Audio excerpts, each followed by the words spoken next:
There we are. There we are. Live at 9, like always. No, we've been late before. Most of the time. Most of the time. Most of the time. We know at 9 though we're gonna start. Not like that other show. Not like that other show. That other show we have. We go live whenever we damn want. Which other show? Pitches. Oh, pitches. Pitches will go live at 3:00 in the morning. It's a weird scheduled show. You can't ever predict it. You never know when it'll be a. Yeah. Hello everybody. So yeah, I was gonna tell this story, but I figured I'd tell it online. I tell it live. So I got up this morning, had to take care of some business. I've been gone. When I got back, my internet was off, and I knew my internet was off because everything in the house, like the front of the internet, was acting very weird. Everything, and what happened was I'm like my Alexa device wasn't working, which is like that's the one on my desk and the thermostat. The one in my son's room, it was just everything was off, and I'm like, what the hell's going on? And finally, I reset the modems and everything, and I'm like, this is weird. I can't figure it out. Well, I call Comcast because I look at the Comcast outage map, and there's a big blue blob over where I live. I'm like, oh, we're having an outage. So I'm like, well, maybe if I call and find out what time they expect this to be fixed, because Randy may have to do the show tonight. And I call, and the lady tells me, she laughs.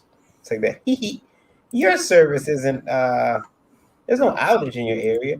Your service has been suspended. And I'm like, well, say what? Well, what happened was previously before this, I went into a Best Buy store, and they had a Comcast rep there. And he was like, oh, you're paying way too much. This is that. Here, I'm going to give you a credit. And he gave me a $399 credit to my account. Which, sweet, okay? That's great to take some money off. Well, Comcast decided that guy was not, he wasn't authorized. It's that he wasn't authorized for business accounts, which is what we have. That the credit he gave me was for a home account, not a business account, and you can't transfer the two. They're not looking to try to, give me a business account credit. They were like, no, that doesn't work. So your bill back, even though you paid, it came back and you still owe that amount.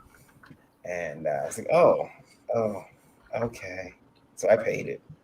And then it still wouldn't come back on. So I had to call them. That's the short version of why I'm so frazzled today. That was like the end of a long day. It sucked. I see that Eric is cheating with the red square around his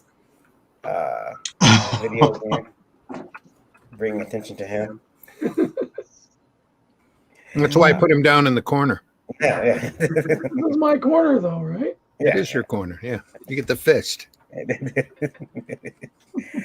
hit the intro, guys. We'll come back, introduce ourselves, and get into it. Here we go. Hang on.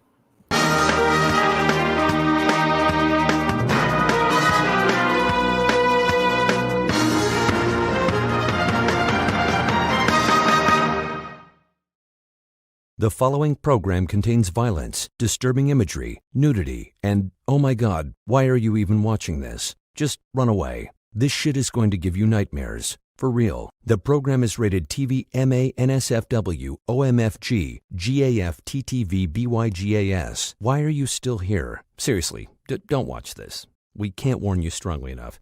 Do you need a doctor of some kind? What is the matter with you?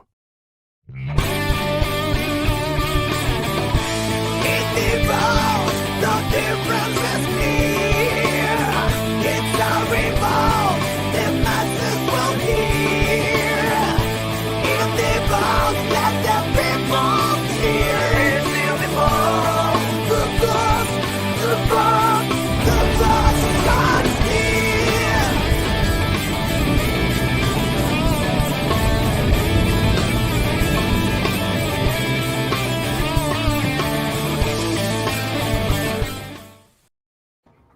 Good Tuesday evening, everyone. It's 9 o'clock, which means it must be time for INDIE VOLT LIVEWIRE. I am your host of INDIE VOLT LIVEWIRE, Yeah, founder of Indie Vote Media LLC. Been making comics since 2008. Long time, 2008. I'm Long time. long time.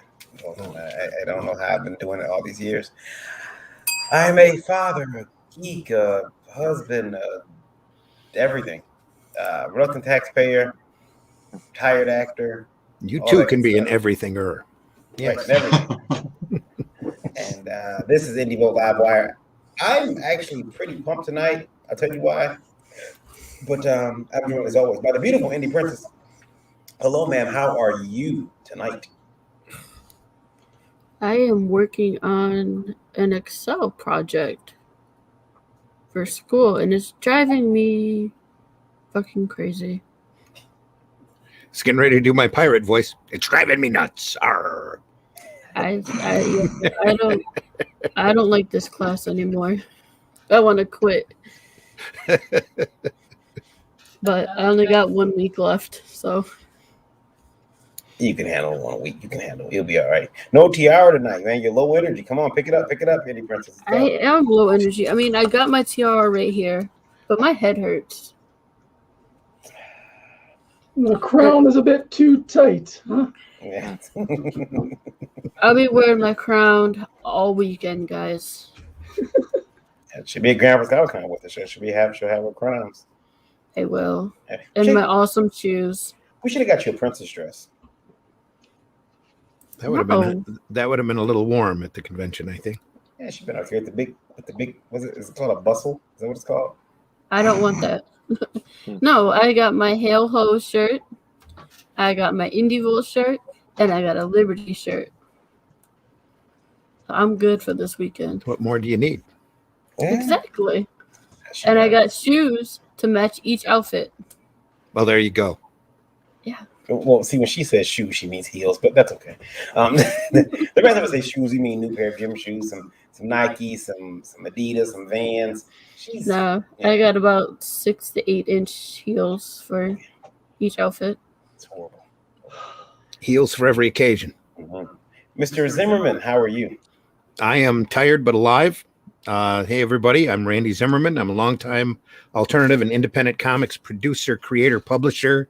I have done just about everything in this direct market that you can imagine for a very, very long time. So retailed for a while and coordinated conventions for a while. And now I'm working on putting together Arrow Comics again 4.0, where we're offering 4 titles for the direct market every month. So it's a lot of fun already. So can't wait for more information on that. You can check us out on all the major social medias. We have a link tree. We have a Facebook page. We have Instagram and Twitter. So go over there and take a look at the different products. Really proud of all of them, and can't wait for you to read them. So also available exclusively through through Liberty Entertainment Distributors, ledg.us. Yes. Happy to be here. We'll start with Eric. Eric, go ahead. What's that? It sounds like you're talking in a tin can from 20 miles away. Oh, I'm sorry. I said Eric, we'll start with you at the lower portion of the screen. How's it going, everybody? Eric Hodson here. Great to be back. I've been absent for quite a while. My house flooded, then I had to go on tour. It's been a crazy busy thing, and I just didn't have time to come on the program without, a little bit of dignity. Anyway, so I am Eric Hodson, creator of Dreaded Dinosaur Man on Webtoon, and Roddy Piper, the Kilted Avenger. Still get copies of that from Pro Wrestling Tees. We should have the second printing in our hands, hopefully within the month. It's coming overseas somewhere, and so we're at the mercy of however long that takes. And happy to be back here on Indie Volt and ready to give some snarky responses to some cheeky questions. Absolutely awesome. Travis Gibbs said he got a package from me.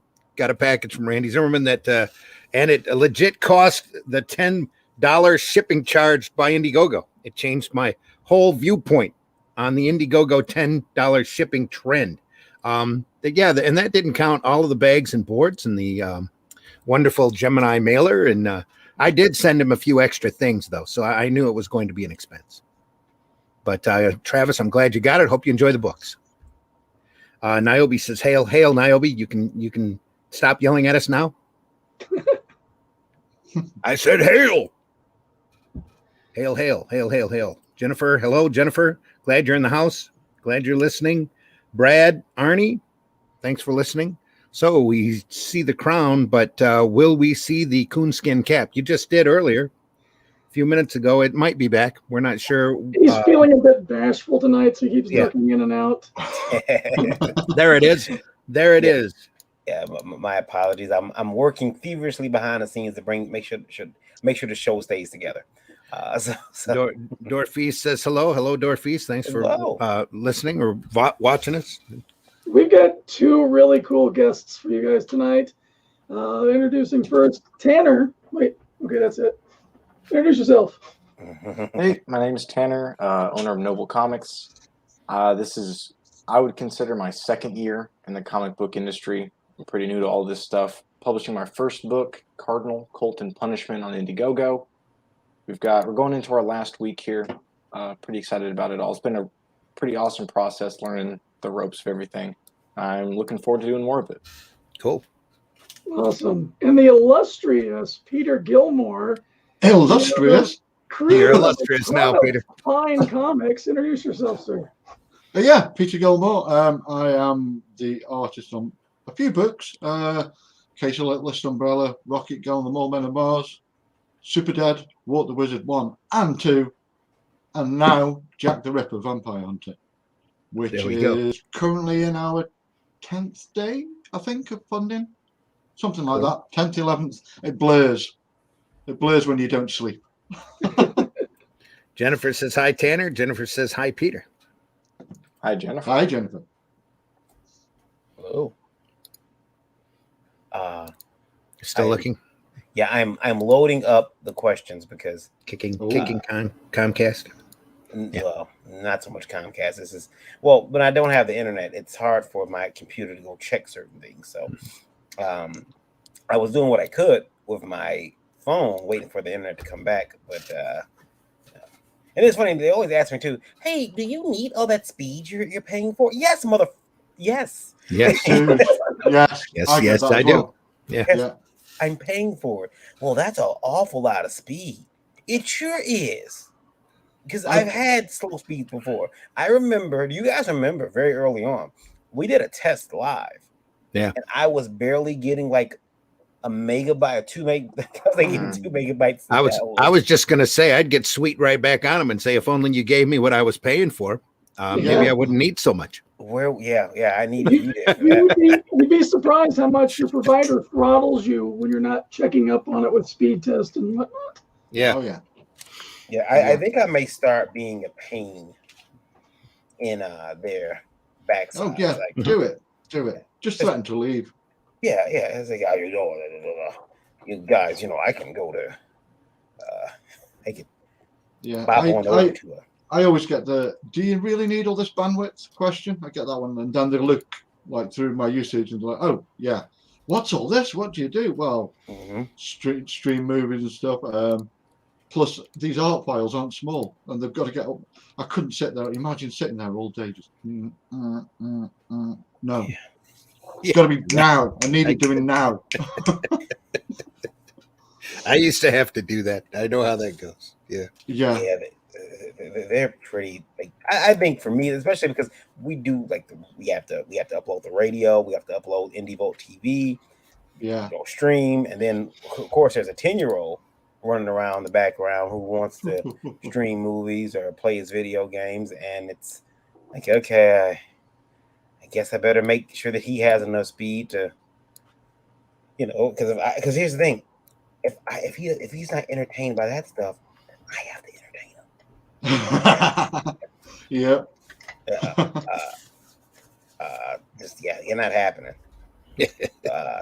All right, so I'm uploading the questions now. I've stalled long enough. All right, Peter, or not Peter, but Pops says, "Hey, Peter." Hey, Pops. Hey, Pops, how you doing in Grand Rapids Comic-Con? Says, hi, kids. Hi, Mark. How are you doing? Hope you're doing well. Mark. Looking forward to seeing you this weekend. That's right. We are. It's going to be fun. I can't wait. It's been a year for me since I've been at a con. Yeah, over a year for me. Yeah. You know, Yep. I'm also excited to announce. I have an announcement to make. I was an attendee at the last ever Wizard World New Orleans show. Your voice was shaking there. It was You were laughing, or were you just reminiscing sadly? Reminiscing. My Wizard World Comic Con hat is gone up in value. I am selling almost all that stock. Why it's up at its highest point it's ever been. Which I told you, like, what, 5 years ago? Yeah, but Yeah. It's like $2 in the OTC markets. Good but luck. it was 10 cents. Tight. $2 are tight. It was 10 cents when I got it, so it's instant great. profit. Ding Yeah. ding. Oh. Instant profit. I'm making that cheddar.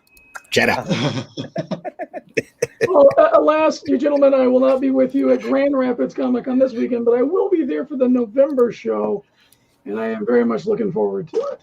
This weekend, I'll be at Steel City Con in wonderful Monroeville, Pennsylvania. Pittsburgh, around Yeah, Pittsburgh. just outside of Pittsburgh. It's gonna be fire. If You'll have to give us a full report when you get back. If I wasn't at this show, I'd probably be riding around with Eric. Yeah. But you know, I'm happy to be, and I get to moderate too. This is cool. I gotta actually take the coonskin cap in to get pressed. So that'll be awesome. Spit shine. Mm-hmm. Just run over it with a car. Yeah. That's how I got it. So are you guys ready for the first question? Yes. Of the night. All right, here we go. I've stalled long enough so I can get them off. You've stalled long enough? Stalled long enough. Here we go. All right, so the first question of the night comes from Mason. Okay, Yep. and I'm putting on screen here, Randy. Yes, All sir. right. Go ahead. You read the questions, not me. Yeah, Mason, thanks for writing in. What exactly is the problem with this fucking industry? Should have been a question mark there, but that's okay. A bunch of pervs pushing their sexual desires on characters. The shit is bad fan fiction. Mason. Yeah, Mason sounds like a real jarhead. We have a clip about that. I think Mason's reading too much Marvel and DC. I'm sorry. I'm sorry for that. We have a clip from Daphne, a statement that we could run. Well, the problem is, Mason, is that these writers are all Pervs? only the pervs. Pushing their sexual desires on characters? I don't know if they're pervs. I think they are opening the creative envelope, and the problem is that confetti's falling out. And You sure that's confetti? Nothing good's coming out of his envelope. It's like, what is this?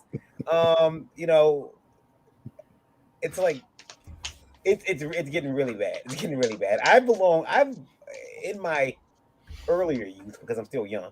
In my earlier youth, I was a part of a lot of internet writing troops, and we'd write these stories, and we'd have our characters fight each other.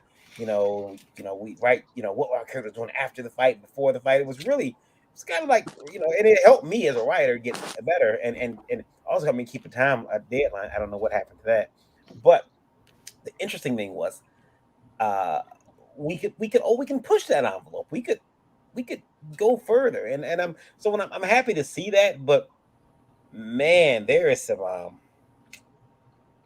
some changes. I mean, there are some things like, really, is that what we're doing? Is that what we're okay? For one, I know the big news today was that Robin is now come out. Tim Drake. Tim Drake has come out. Yeah. And, it's like, okay, that's fine. That's fine. Tim Drake, they can do that with Tim. That's fine. I would like to point out though that there is that's two Drakes now. Yeah. Both companies. It's interesting too. Bobby and Timmy. Bobby and Timmy, yeah. It's interesting because I have an uncle who just passed away a few weeks ago, and his name was Bobby Drake. Bobby L. Drake, the same as Iceman. Bobby. And when I was a kid, I used to run up to him, my Iceman figure, and we talk about Iceman and everything. and I never told them what they'd done. Recently, I never told them, like, I'm going to keep that to myself. So, Did Iceman turn gay before he passed? yeah. I'm sorry. Which is fine. He wouldn't have cared. He wouldn't have cared about that. But it's like, hey, I want to tell you about let me tell you about Tim Drake. Let me tell you about Tim. But Tim, I liked Tim. I like Tim was my favorite Robin. Now, wasn't Tim's the one that had all of the violent tendencies for such a long time, wasn't it? Yeah. Wonder if that was his frustration working out.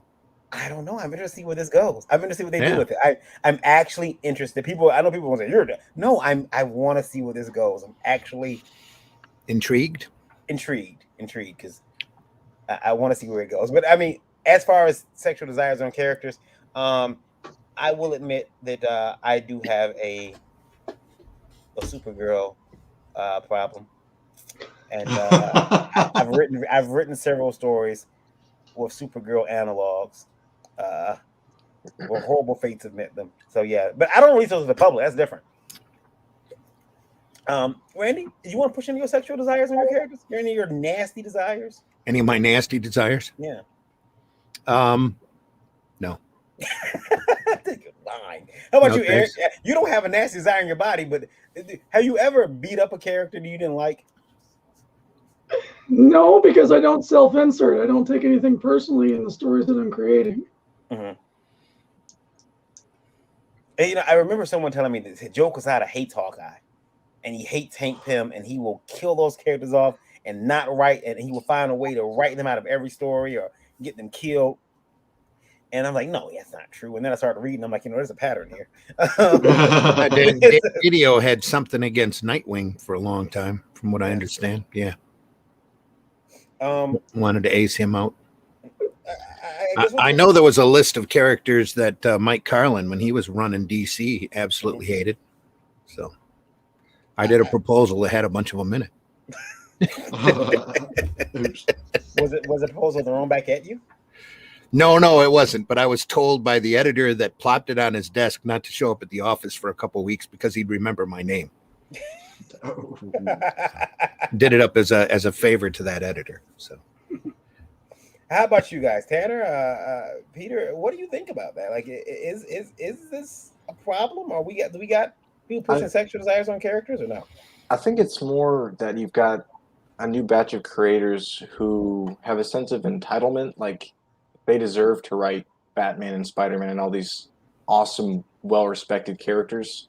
And I think that because of that, they don't really care too much about it when it happens. So they think, I think Bobby Drake should be gay, regardless of what the past shows. But since I want to write it, then that's how it's going to be.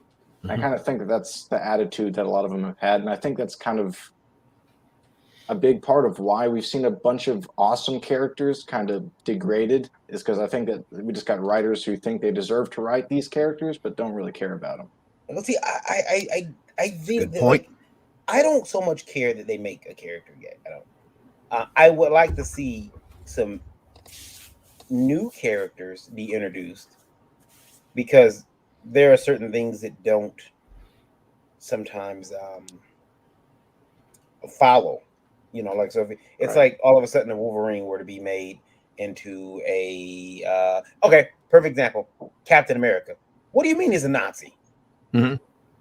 What do you mean he's a Nazi? It's impossible. Right. He can't be. He's Captain America. He's not a Nazi. That does not track with his history. When you do that, you tend to everything before that now was kind of like convoluted. Now, if I were to take that same story and flip it, I mean, it could have been fixed. It could have, and it still can be fixed. It need to, but I don't have a problem with that. I guess my thing is make it so that we got some new, fresh characters coming out that we can all grow around. Because remember, at one point there was no Wolverine. Wolverine had not been created yet. There was no. He had to be created. So create some new characters with these traits that you can actually grow and adapt and develop into characters that we can all fall in love with. Yes, I think that's what you need to do, rather than trying to reinvent. If you do create those characters, don't create Safe Space Snowflake, Trailblazer, and Internet Gas Dude. Everyone don't do hated that. Them. that sucks. Everyone hated those characters. Yeah, I know people, everyone across the board. Yeah. there were people those characters were created to they enjoy, and they were like, "No, this ain't it. I'm okay." Well, I don't. you really have to wonder after a while, because Kevin Smith wrote that up when he passed off the stuff that he did with He-Man. A lot of these companies are enjoying the hate mongering because it brings them attention. Mm-hmm. Yeah. You know, and it's so much better and can be so much richer, like what Varian said, to create a character and bring them in that has that trait instead of shoehorning a trait or a gender swap or a sexual preference swap into a character that's already established. Because it's just the reason they're doing this in the first place, I believe, is because they want to be more realistic. They want to be more grounded. And that's not the way to do it. That's just the way to raise resentment. Bring in new characters, bring in interesting characters, make those characters interesting. And then especially I don't know of anybody that I know of in real life whose entire life revolves around their choice of sexual partnership. Yeah. You know, that's not their primary drive in life. Or not their only drive in life. And in the comics, it becomes the big selling. They're the big point of the character, where every other panel they have to point out, well, you know, I'm gay, and being gay means this, all of that. They're how do I say it politely? There's so much more interesting things to do about the character besides what you're doing in the bedroom. Well, that and better motivations, or not better, but different motivations that need to be used in order for you to be realistic. Do we also need, like in a 20-page book, do we need 10 pages of people talking about that? Can't we see someone punching someone or blowing something up or, you know, doing superhero stuff? That'd be nice. Yeah, when I see word balloons filled with word salad, I'm just instantly turned off from ever reading what is written there. I remember it completely defeats the purpose of comics as a medium where we're trying to show, don't tell as much as possible, and only use the words for what cannot be, what the artist cannot convey visually. So I remember when I was talking to a creator at con, maybe 13, 14 years ago, and he told me, he says, "Yeah, man, I'm getting really upset."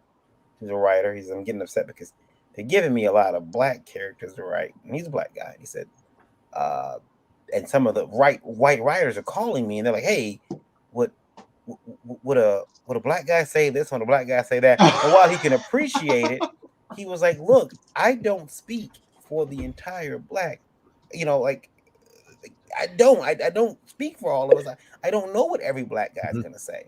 I don't know how every black guy's gonna react.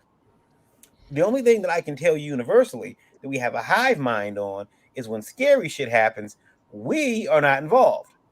Let's go in the cemetery. Black man says, nah, we're not going in the cemetery. You guys go ahead. I'm going to stay out here. But having said that, I can understand, just because you write something doesn't mean it has to work for the entire group, the entire community you're trying to represent. Because I have friends who are, like whether it's, gay or bi, who don't like the current stuff. They feel like, yeah, this is kind of pandering to me. This isn't even how I feel. This is kind of weird. And so, you're speaking to a market, and I'm sure people appreciate it, but as far as the sexual desires, I don't know if anybody's pushing. I don't know if they're really pushing. I don't know if that's intention. I don't know if there's no intention of turning anybody. I don't think. I hope not. Well, there's a part of me that hopes. You lean back on the old staple writers, and one of them that everybody looks up to is Chris Claremont. Mm-hmm. And you could have asked Chris Claremont at a convention the sexuality of any of the characters, and he would have been able to tell you, because he had them all figured out in his head. It's just that he did not put all of that down on the paper. He put what was important in order to make the story move forward or for the character to be further developed. Yeah, a competent writer is going to make you ask questions about a character, lead you through the story, and you'll be wondering, is this person this way? Or is this happening this way? Are these two involved? you should be leading things in that way as a competent writer, not spilling the porridge all at once and then you keep reiterating, because that's lazy hack writing, honestly. Yeah. And a lot of this we see in other areas of culture too, where it's basically a postmodern deconstructionism that's going on with a lot of things, and this spreads throughout not just pop culture but everywhere, where whatever was considered normal needs to be destroyed and rebuilt.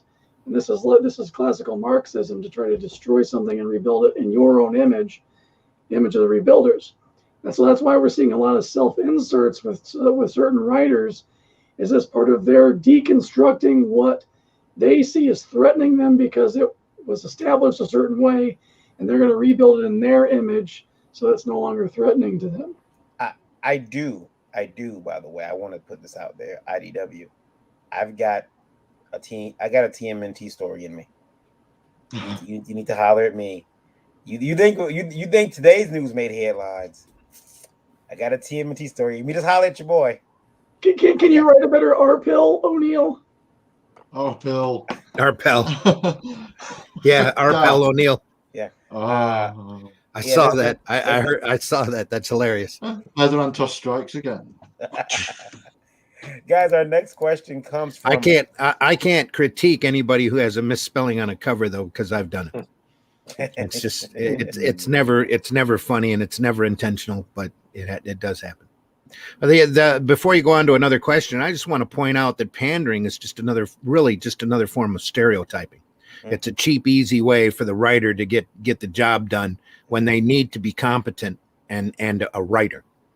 And 10 years, 20 years from now, you'll be able to look back at this material, this era of like Eric says, postmodern deconstructionism, and point and laugh, because it's going to come across as so badly done, so flimsy and just embarrassing when it's all said and done. Not everybody's like that. There are still good writers out there, but they are very few and far between. And you really this whole era of badly done, everybody sitting around talking comics is it's a phase that's going to pass, because folks are going to realize they're either going to go out and try to make money, and you do that with a visual medium by being visual, as far as comics go, or you go extinct. So if you want to make money, you're going to have to pick it up, and you're going to have to be a little bit more action oriented and a little bit more fun, a lot more entertaining than what they're doing now on a lot of these books. Yeah. I think, and we talked about this before, but it's like, I'd rather see new characters be created who have the differences and the diversity that people are claiming they're creating. I don't want to see a new Deadpool. I want to see a character that's just as cool as Deadpool created and with those diverse elements thrown in. That'd be cool. But if you take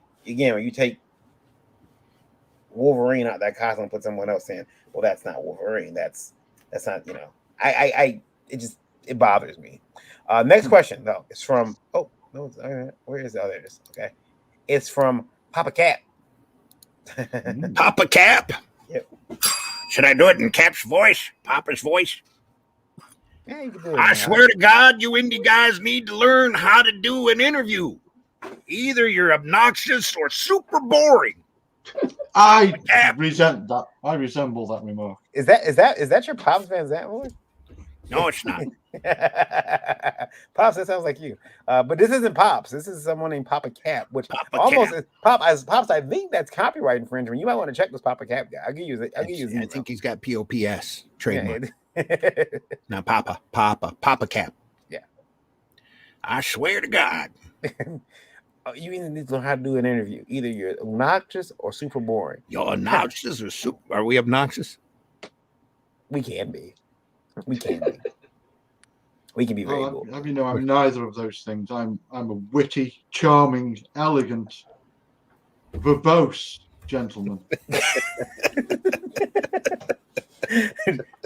It's best when you're verbose. Yeah, I get really verbose after like half a bottle of gin or whiskey. how can I help that how can I help it that I am, listen, blame my mother. She's the one who birthed greatness. Okay.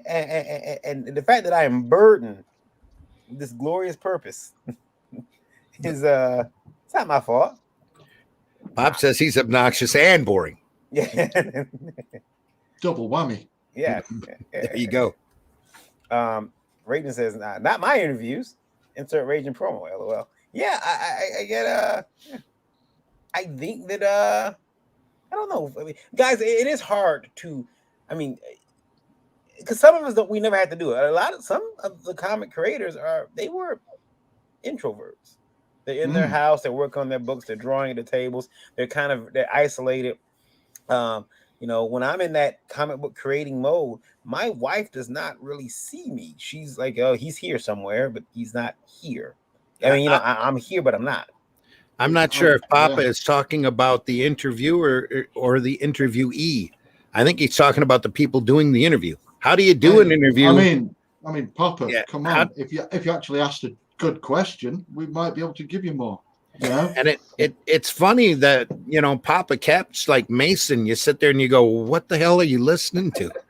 what the heck are you reading, Mason? That somebody's out there throwing their sexual perversions around all the time. And Papa, what are you listening to that you're either hating or going to sleep on? Darian, did you pull these questions from the spam folder tonight? Yeah, I went straight to the spam. No, I didn't. You must have. Yeah, no, I went straight to the 2 top questions, and I was like, okay, I'll take these. Here we go. I don't know if I mean, okay, yeah, we've done some interviews, I will admit, that have been boring. I'll admit. And we're like, oh my God, I'm going to sleep. Yeah. Talking to some people can be like pulling teeth. It can be a nightmare, just trying to get anything out of them.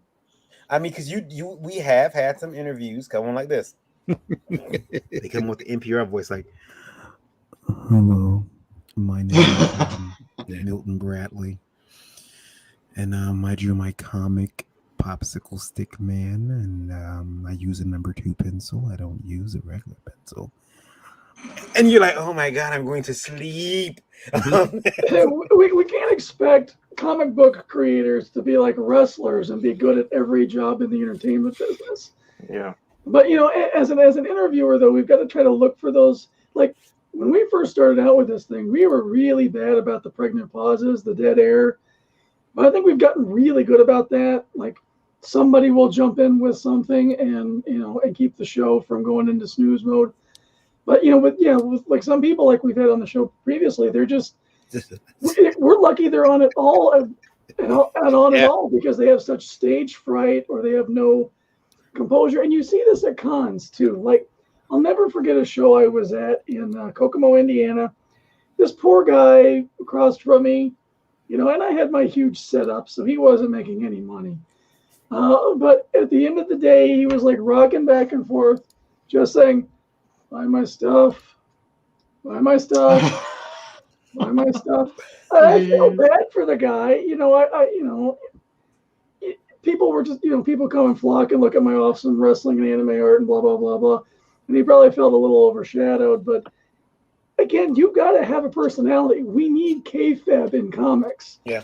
If you're going to do anything on stream on the YouTube, you need to be entertaining. You need to be, you need to know, hey, I'm looking at the camera right now. I'm talking to you right there in the chat. Mm-hmm. Why aren't you commenting more? You know, you need to engage because that's how things work psychologically. And if you're scared of your own shadow, don't even bother coming on these shows or being nervous. You know, talk to yourself in the mirror. Get yourself worked up. Figure this stuff out. And Jennifer says introverts struggle. You know, I'm an omnivert. I can go both ways. But I tell you what, after a show, I am so gassed. I don't want to be around anybody. I don't want to talk to anybody. I just need to be a hermit for a little while, and then I can turn it on again. That's kind of how I operate. But, you know, just, work on and train stuff. And, again, the more you do it, the better at it you get. Yeah, I keep doing it. I think like any creator should start a YouTube channel because I started my channel like a year ago, and I'm glad I was saying this on Narwhal's stream. I'm glad I did not start it now whenever my book is actually out, because you look at my old very first, you know, maybe 50 videos, and it's like talking slow, or you're talking quiet, or I don't have my audio right, or all these problems. And it's like you have to learn how to actually speak and actually hold a conversation across the internet, which is like a very different experience than like being able to read someone's body language right in front of you. So it's definitely something you got to learn. So yeah, and I think it's one of these things for maybe not for the first time, but more prominently, all these creators have to be their own promoters, and they have to do their own marketing, which, you know, they don't have a big brand to carry them or to promote their book for them. So yeah, it's definitely, I think, a change. And Papa, if the shows that you're listening to come across as obnoxious or boring for you, there are plenty of other shows out there. Just snoop around and see what you can find, because yeah, there are obnoxious people that are on YouTube. There are some very obnoxious people that are on YouTube. Anyway, and there's also very super boring. There's very super boring characters out there, and Varian and I looked like we were two guys stuck in different closets when we first started doing this. There's been a lot of comments in the show. We've been around for like 2.5, almost 3 years now. So, Peter, when you started doing this, takes a while to get this good persona on YouTube. What were some of the challenges you ran into with your own personality and your own way of doing things in order to do this on YouTube? To be honest, I kind of got a trial by fire, because I've always like streamed and hung out with Mandy Summers, and that's yeah. I sent her the link, but I don't think she saw it. So who I would say is far from obnoxious or boring.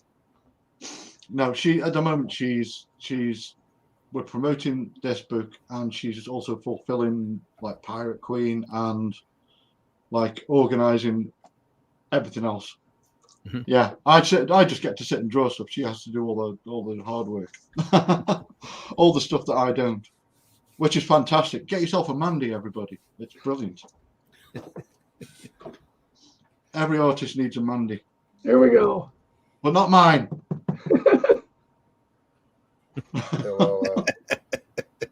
That sounds like a good idea for a T-shirt. I don't know. Yeah. I think the hardest thing I found when I first started doing it, especially if there's a larger panel of people, is learning not to step on people. And then also learning, like you're saying, if you've got someone who's particularly quiet or introverted, learning how to get them talking and get them interacting, making them feel comfortable. It's kind of hard when you've only if you send them the link like 10 minutes before, and then you're live and they're like, oh crap, and they see how many people are watching, and it all goes wrong for them. But yeah, it's doable. It's just a learning curve. I would say the first 6 months I was streaming for, I was probably terrible, and went too far one way and then too far the other way, talking too much, not talking enough. You've got to find the balance. And now I'm talking too much. I've taken over the whole show. Hi, everybody. No, I will admit though, yeah, I mean, it can be hard to get used to, talking on camera. I mean, when I do my drawing streams, it got to the point where I'd have my wife read comments for me, because I was, I couldn't look up and look at them. And if I don't have somebody watching or talking, back and forth, then I can get pretty boring. I start talking about old stories and things that I remember. So it's a one-sided conversation that you start to have. So I appreciate people coming in the chat, even saying, a line, it's something, a line or two and then leaving. That's great. Thanks, Willow, for the nice compliment. She says, I can't recall a moment you folks were obnoxious or boring. Then again, I miss a lot of shows due to it. I love it. We'll take it. I'll take that. See, but that's why I think, like, I struggled doing cons, doing shows. I struggled in the beginning when I was trying to come on, and do this type of thing. One of the things that clicked with me was, again, and I tie this back to wrestling, is having the kayfabe, creating that character. When I'm at a show, my hair is up in a mohawk. That's kind of like a psychological thing for me to know that, hey, I'm in character now. And that's when I step on the gas and I engage with people. I wear loud shirts. This past like 2 weeks ago, I had a very sharply dressed man compliment my whole look. And he's, I want more of this. This looks great. Nice. And it was, I accepted the compliment as a great compliment. And it just kind of tells me that, well, what I'm doing kind of does work, because I had my hair up, had the flashy shirt on, the styly jeans. That's another thing is like in the wrestling business, they wrestlers, when you're out, you wear a suit. You look like, that's why you see athletes are always in suits when they're not on the field. They look like professionals, they look like business people. They don't look like they're fans. And that's the thing that I see in comics, where you can set yourself apart from the rest of the pack. Don't look like a mark. Don't look like your fans, and people will take you more seriously. Look at you as a business professional, and it makes things a lot easier. So there's my big piece of advice for anybody getting into this business. You're gonna do streaming. Create a character of yourself, a version of yourself that you can step into and step out of. It'll make things a lot easier. I agree with that.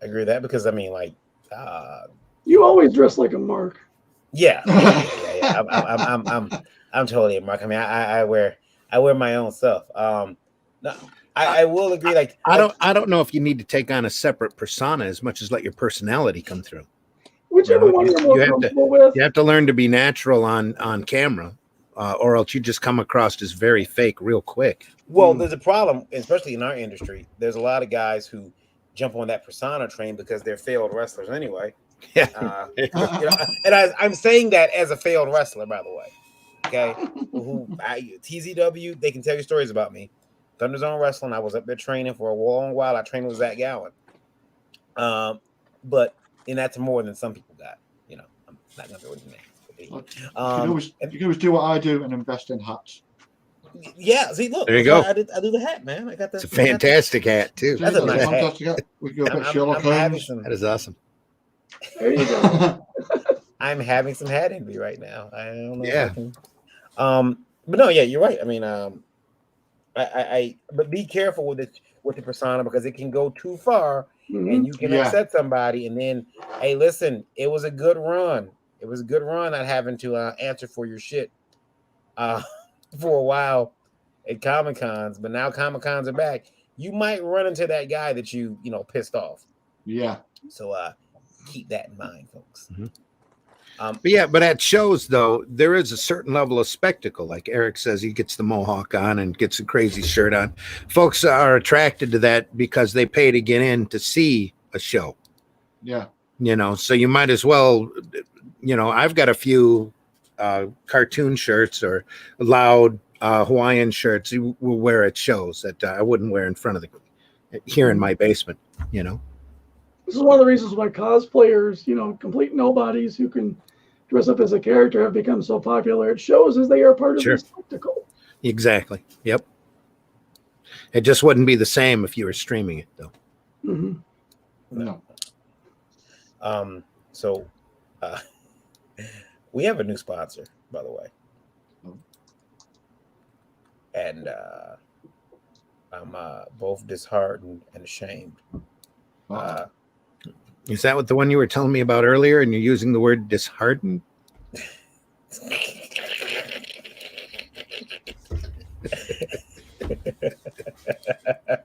Yeah. You embarrassed him off camera. Yeah. I'm sorry, that was funny. The thing is, yeah, we have a new sponsor, and I was like, I can't run this ad, and then they were like, we'll sponsor you at $100 a week. And I was like, oh, and you were like, I guess I can run the ad after all. Yeah. Listen, I'm a whore. So yeah. It's like, I guess I can run the ad. Something's wrong with me, because money, sure. Are we all done with questions for the night? Did they say again? Did they pay you up front? Questions? Yeah, we're done with questions. Yeah, we are. Okay. So they found us, guys, which is, I want to remind everybody, they found us. That bothers me, because I want to know exactly who they think they're marketing to. Like, do we have this problem in our industry? Is there an issue? Drum roll. What is the Dread sponsor? to think what this is. Might man. be. Yeah. Yeah. So You're bet it's building tampons. this up. This better be good. You're building this up. yeah, The tampons? It's tampons, isn't it? I wish. Oh, bad for. So here we go. Yeah, it's loading up. Give me a second. This is a real commercial from a real sponsor. Yeah. Oh, So everyone, keep your mouth shut. Okay, here we go. Ready? Yeah, I'm sorry. Mhm. Okay. This video is sponsored by Too Hard, the #1 natural erection formula. You can never be too hard. Made $100. Sweet. All right. No. I love that. Wow. I love that spokesman. It looks like it almost looks like Zen the Galactic Ninja. Shut up, chat. Shut up, chat. I don't want to hear it. Wow. Indie Vault brought to you by Boner Pills. Dragon Ball meters. What the hell? Yeah. Really want to thank them for coming on and helping Varian with his bandwidth problem. So We really needed to lift our ratings, and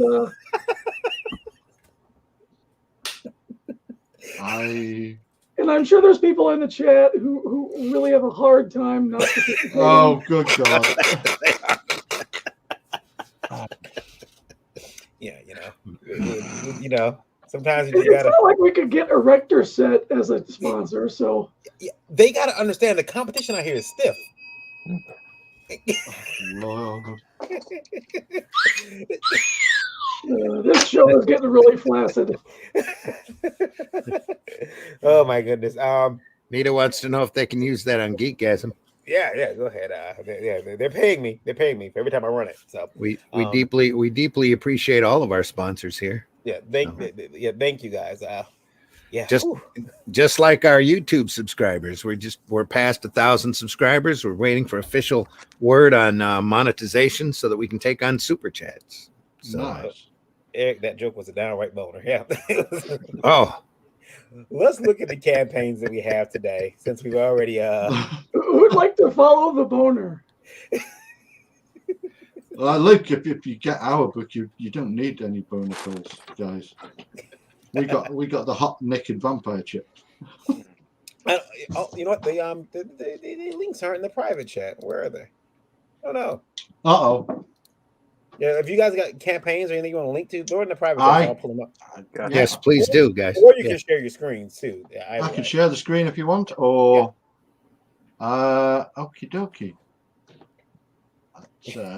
Oh Lord, too many questions on StreamYard. Share screen. Yes. Are you sure you want to share the screen? Yes. Would you like to share screen with this turned on? Yes. Thank you. Now click share. Thank you. Good God. Uh-oh. It's all in English monies. Let me change it. I forgot. Sorry. Let's get it. Don't dox yourself. Oh. Yeah. Look, my home address has already been found by all the people that hate me. So don't worry. Don't worry about that. Are they sending too hard? I've had much fun with visits from the police and all kinds of stuff. Yeah. Turning up. Geez. Apparently I've run a brothel. Apparently I've got like 2 fields worth of weed out back, and yeah, none of it was true. No. But people want to send people like that round to my house. That's fine. There's no way you had 2 acres of weed out back, and I know this because if you did, Max DeVille would tell me. And dude, Max is gonna send me a really mean message about that. No, he'd probably, knowing Max, he'd tell you, yes, I would have. Yeah. I would have told you. Yeah. And they literally came around. They checked everywhere. They're checking in tiny little cupboards. It's like, yeah, clearly I've got like a cartel business going on from the cupboard under the sink. Well done. So never mind. Peter, tell us about Jack the Ripper Vampire Hunter. Go ahead. Let's do that. Yeah. So this is kind of a what if. It's what if Jack the Ripper wasn't actually killing innocent prostitutes. What if they were all vampires? And it follows the story of back in the 70s when I was a kid, there was a thing that made like headline news over here, all the newspapers, called the creature called the Highgate Vampire that apparently inhabited Highgate Cemetery in London. that kind of stuck with me. And when I was looking for a book to do with, because I needed a book that I could do this black and white style with, something horror. So that kind of stuck with me. And while researching that, I kind of researched Highgate Cemetery itself. And the first person to be buried there was a woman called Elizabeth Jackson, who we see on the left-hand side there. That's Elizabeth Jackson. But then she turns up 50 years later and gets killed by Jack the Ripper. In history, this is all historical. So I put 2 and 2 together, and she died twice. She must have been a vampire. Thus, Jack the Ripper Vampire Hunter was born. So yeah, we've been rocking along now for 11 days, and we are on $26,640, which is pretty crazy. Sweet. It seems to have captured people's imagination. We're doing rather well. So Jack the Ripper he's actually the good guy. He's a good guy, yeah. Jack has been pursuing the Highgate vampire for quite a while, and he's cornered him in London. So the Highgate vampires in our world need to rest up after a while, like have a long hibernation of a good bunch of years. So he needs to rest, and Jack needs to get to him before he can rest. Otherwise, once he's back at full powers again, Jack won't stand a chance. Mm. So he picks his way across London, but the Highgate vampire has created a swathe, there's a word for you, of vampire prostitutes. He's been getting the ladies of the night, because who better to wander about at night in dark alleyways, not really grabbing the attention of the police, than the hose.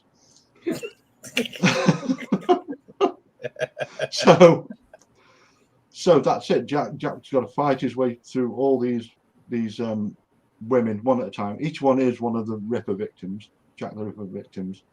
And as he goes, he's learning and learning where the next one is and how he can get closer and closer to the Highgate vampire.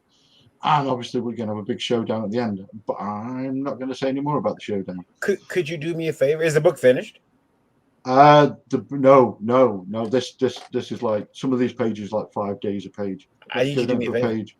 Yeah. I need you to have a line in there that says, when Jack the Ripper shows up to face of Dracula, and you say, "Dracula, where the holes at?" He has to say that. My son got a shoe through at his head because he asked where the holes at, and he's actually talking. He's talking about the water hose. He said, "Where's the holes at?" And I had to save him because I'm not quite sure that fits with the Victorian London. Really? Where are the other holes at then? I mean, and plus you'll have to talk to Mandy about that. She's writing it, so we'll talk. We'll send her some emails. We'll get this in. Yeah. She can't. So there you. In the chat, Jake says Mandy must be giddy to do the X-rated sequel, Bumpire.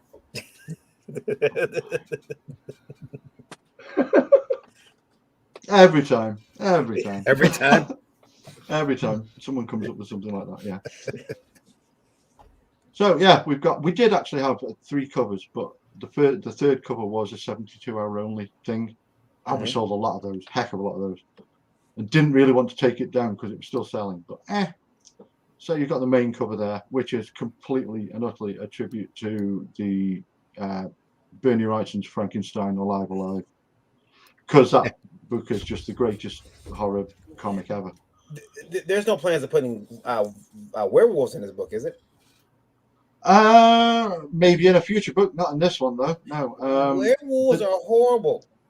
There's People a lot. keep using. Look, I'm like, Blackguard. I don't fuck with werewolves, people. Then you see Suicide Squad, the way he jumped up. That's how I feel. No, werewolves are horrible. They're dogs, and they're human. They're upright dogs. They're human, and they don't have a plan. Like vampires, they plan. I can reason with that. Yeah. Werewolves, like zombies, most zombies are stupid unless you're in one of the worlds where they're fast and they're raging all the time. That sucks.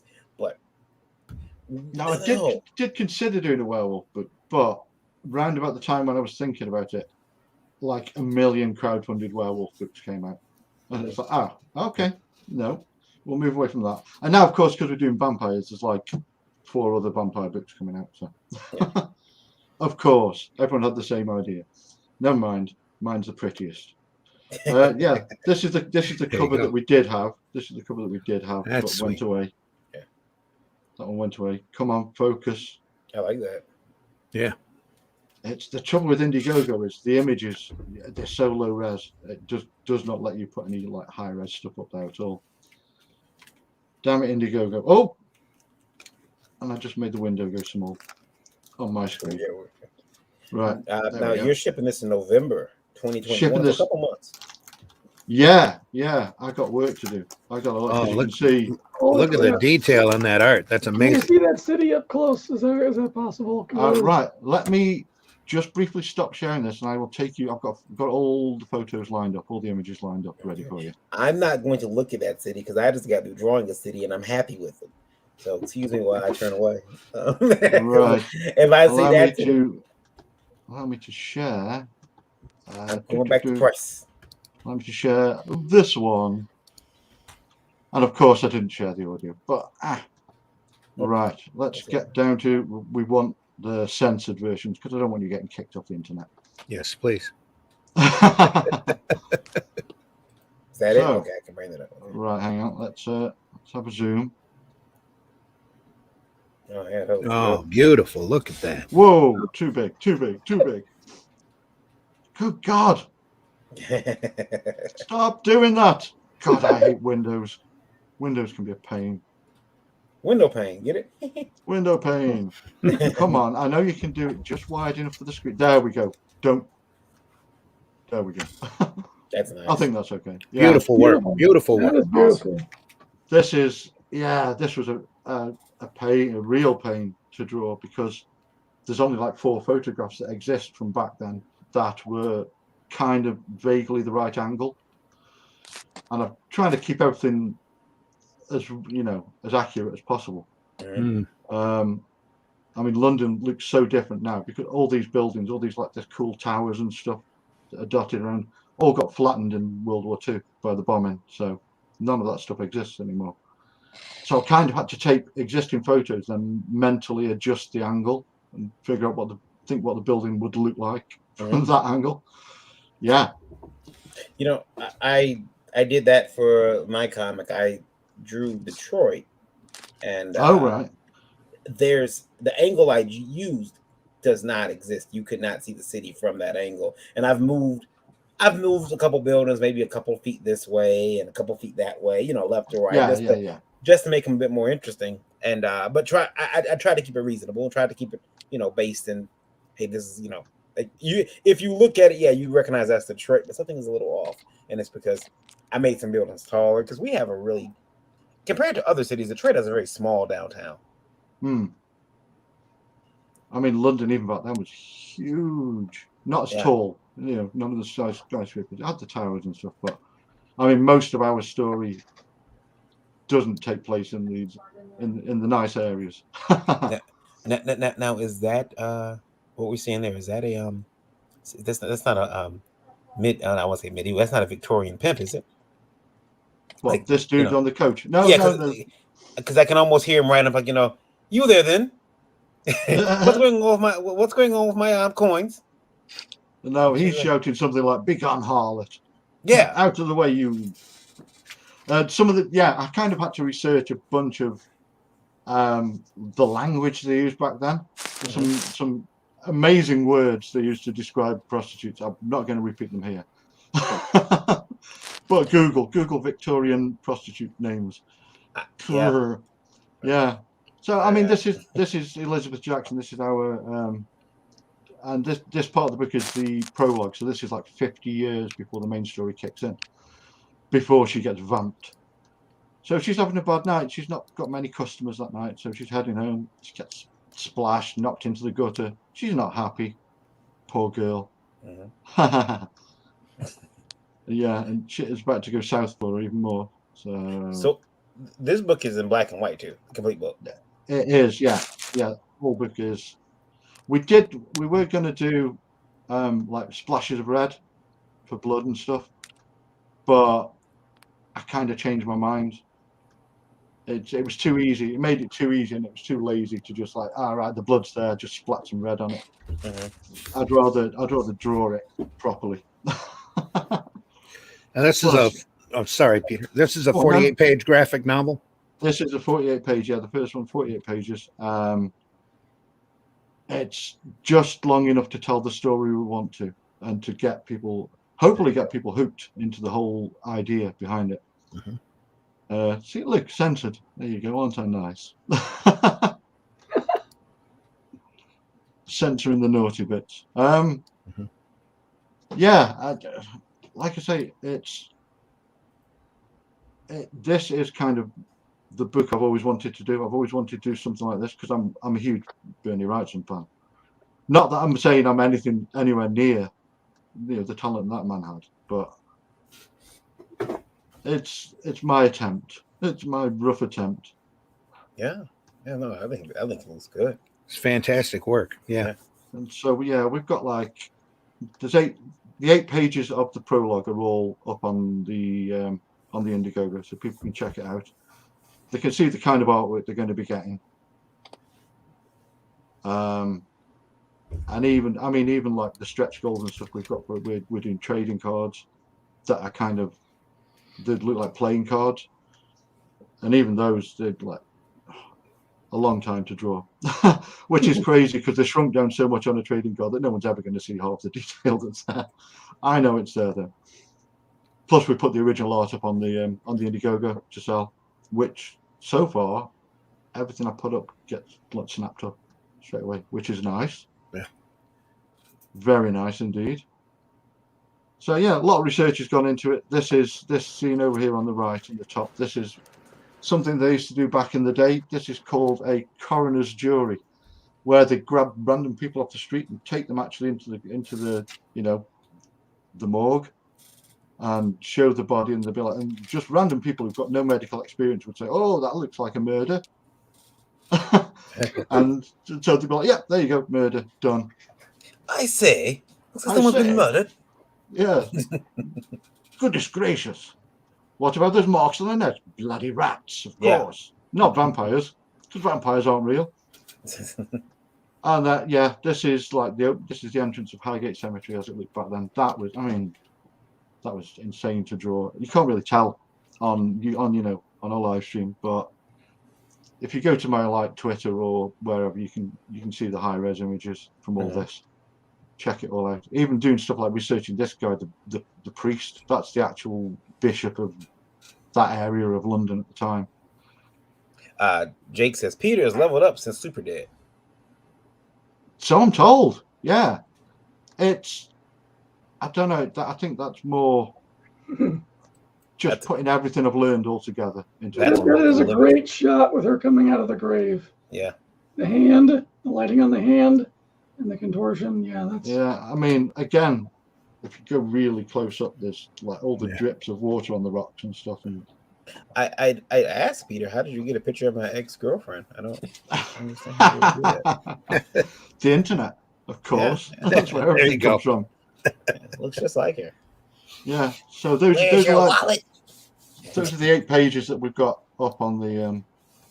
You can check them out on the Indiegogo page. But there's a bunch of this. I should have sent you this. This is like our press pack folder. I mean, these are the trading cards that we're doing. So so far we've unlocked 2 of them. So that's really cool. Yeah.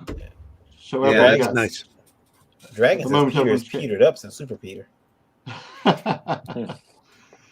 So yeah, everyone's getting these in their with their books at the moment. Dragon says he'll also be seeing himself out. That joke was worth it. And if I'd shared the audio, I could have shared the trailer with you, but I haven't shared the audio on this. I'm an idiot for that. Clearly. But as you can see, everything's traditional. I do rough pencils digitally, and then print it out, and because you don't want to draw stuff this detailed and then suddenly think, I wish that panel was bigger. You know? Or I wish I could nudge that across. So I kind of work it all out first, and then and all this. Yeah, people can grab the pages are pretty cheap. I think we're doing $200 with both covers, so you get the book with both covers, and you get a page of original artwork. No. Which is that's cheap. Yes, it Boobs. Hang on, sorry, boobs. That's okay. They'll never see it. No, I'll keep it zoomed out. I won't go into close. Yeah. We are rated TV, MA, DSLV, HDDP. Yeah, And we are presented by Too Hard. Yeah. there you go. Yeah, like I say, you don't need that if you get this. No softies here. That was the original art for the cover that we took away from everyone. That's a great image. We cruelly took away. This is the cover series. This is one of the Yeah. bands. We were going to get someone else to do them, but No. I was a dick and couldn't think of anyone who does horror stuff like this. I really struggled to think who did horror stuff like this. I mean, Kelly Jones, maybe. Kyle Holtz, maybe. Yeah, maybe. Yeah.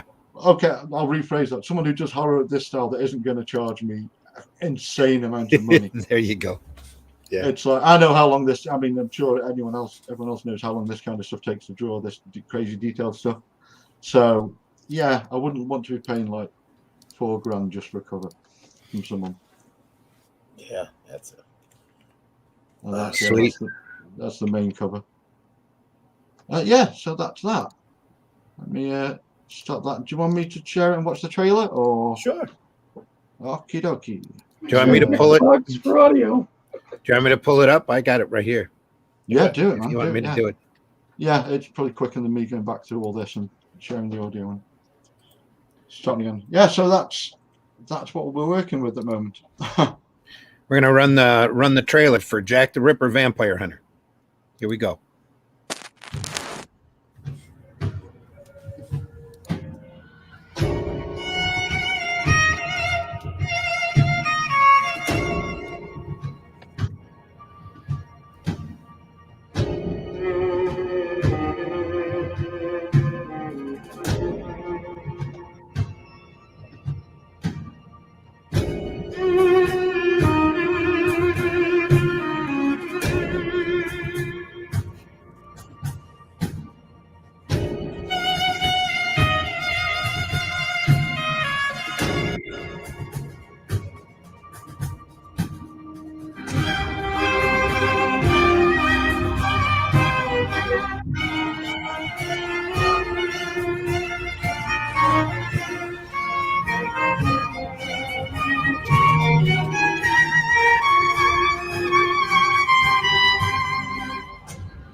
Now live. Oh man, let me go though. Really Very sweet. nice. Just Yeah. amazing stuff. Yeah, Mandy does good videos. That looks pretty cool. I like it. Guys, you can check that out over on Indiegogo. That is Jack the Ripper, Vampire Hunter, coming to you in November 2021. You want to get on this book before it becomes a movie, and you can always be one of the guys and say, the book was better. Yeah. Don't you want to be that person? The book was better. The book was better. So long as it's not Netflix that come knocking. It's like, no, I don't want all the characters changing. Thank you. Yeah. It's Jack the Ripper, but instead it's gonna be female. Jackie the Ripper. Jackie the Ripper. Yeah, And there you go. The prostitutes will be squirrels. And It's squirrels and it's set in a park. like squirrels. Yeah, squirrels love nuts. What? This. Hey Randy. Are you Sir. ready? Are you ready? Yeah, what? And you, sir, are you waiting to receive my limp penis? Now, get your hands off there.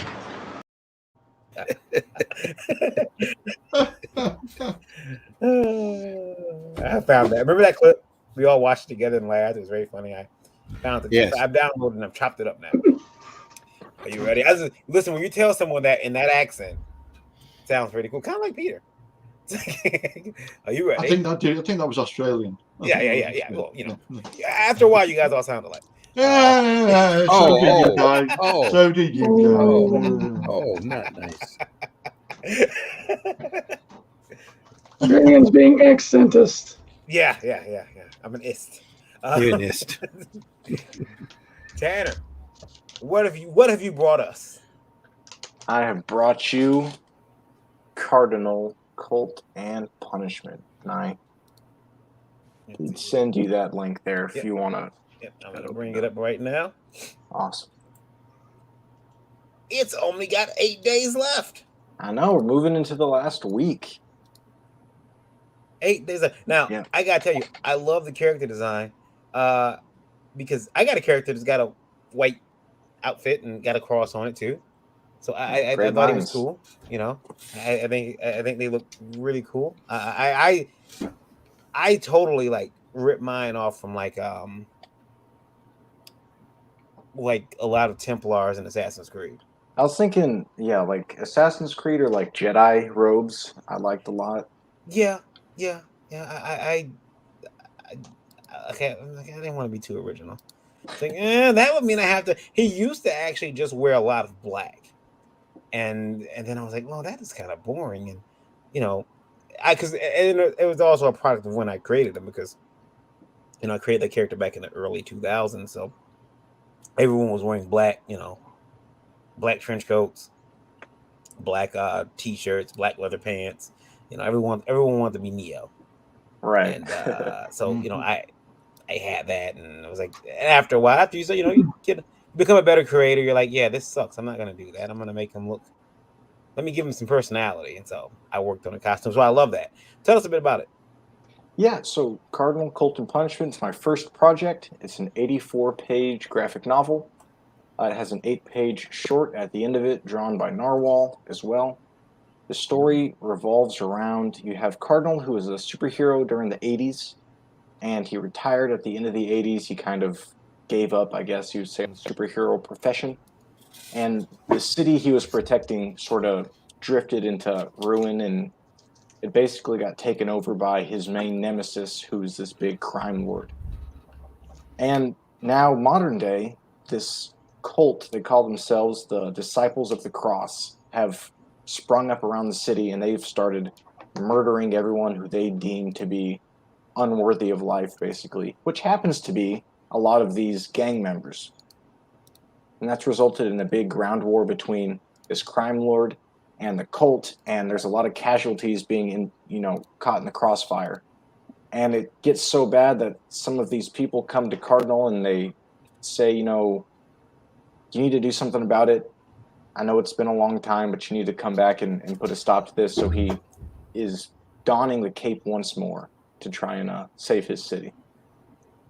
Like his wings. Yeah, I really like the cape design there. I'm proud of it. Very cool. Yeah, I'm always afraid to do wings now. There's a reason for that.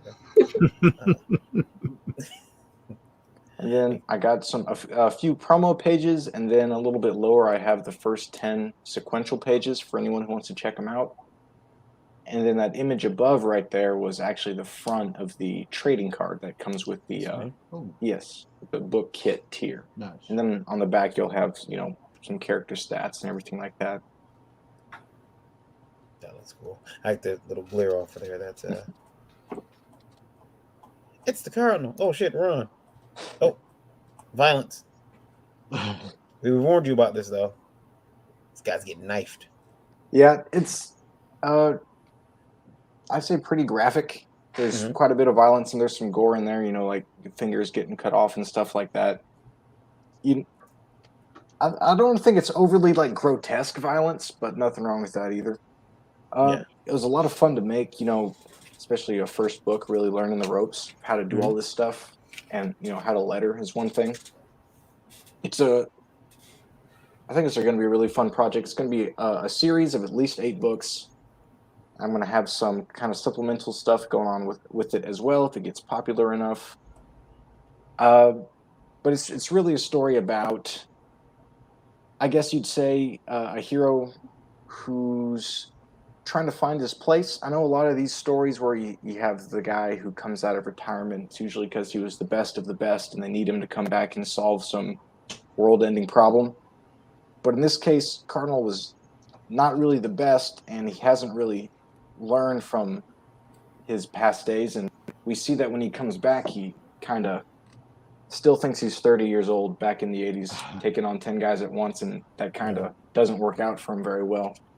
He needs to learn how to kind of adapt to this new world and accept that he's not quite the person that he used to be. So I think it's going to be a pretty cool story, and it's going to be some pretty cool growth for these characters. You know, I always I've said this, and I love where you're going with this, because I was upset when I was one of the comics I had, or maybe it was a cartoon, but Batman had retired, and then he has to come out of retirement. And I'm like, okay, that's interesting. That's cool. Batman retires, and now he's back. Okay, he's older. He's a little like for even the Dark Knight Rises. He's been Howard Hughesing it up in his house, and then he comes back, and he's like, I'm Batman again. Now he gets the brace and everything. But let me tell you where my suspension of disbelief ended, folks. I'm gonna tell you right now. I want you guys to listen clearly. When Batman comes back after, I forgot how many years he hadn't been Batman. Was it 5 or 8 years or something like that? They did a time jump. And that son of a bitch, Bruce Wayne, gets in the Batmobile and it starts. I don't start my car for 2 weeks and the battery's dead. But he can go 8 years and it's BS to the highest degree. Oh, yeah. Can't leave fuel sitting in there that long. Yeah. Hey, fuel is sitting there. No, it doesn't happen. Does not happen. Does not work that way. And now we got I can't wait till Cardinal goes down to his car and realizes it doesn't start. It needs to be in there. I'll take a special writing credit, by the way.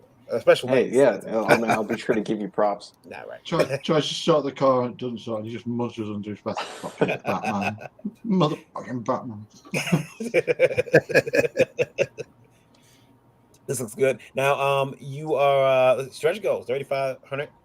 You get die cut sticker set. Free for all backers, 4,000. Forward out poster by Narwhal, free for all backers, 5,000. A Disciple trading card. That looks good. Now, this Disciple guy. Yeah. I'll show you what I was talking about. Although I think he's much better designed than my character, and I may steal something. I'm not sure. Here's I may let me see here. It did not load up because my I'm full of images, as it says. Hold on, we'll fix that. Jake says the Batmobile is a nuclear reactor. That's how Tom Drake became bisexual. I'm going to leave that alone. I'm going to leave it alone. I'm going to leave it alone, folks. That's, listen. Thanks for your input, Jake. Because, well, okay. Because Robin is fine. But if Tim Drake, listen, I'm telling you right now, let's talk real world here for a second. If Tim Drake comes out and says, hey, guys, this is me now, and that's fine, he can do that. But if he does that, there's going to be speculation. Because someone's going to say, wait a minute, this guy, wasn't he a ward of that weird Bruce Wayne, that rich white guy who was single and can't, and now this boy is, and it wasn't Bruce Wayne raised by that John Waters looking butler? Alfred looks like John Waters. He looks like John, or was it John Waters? He looks like John Waters. I don't care what anybody says. And both Alfred and Bruce are going to be brought up on some type of charges because I don't think that Tim's grown yet. They've been brought up on charges, and they're going to take Damian to CPS. It's going to be a whole situation. That's the comic I want to write.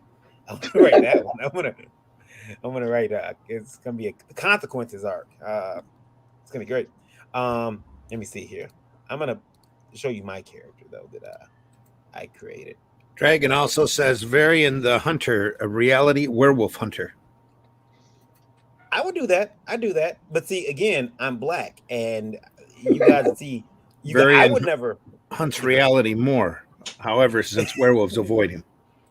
Oh, I avoid the werewolves. It'd be the shortest book ever. It'd be just like one page of fuck that.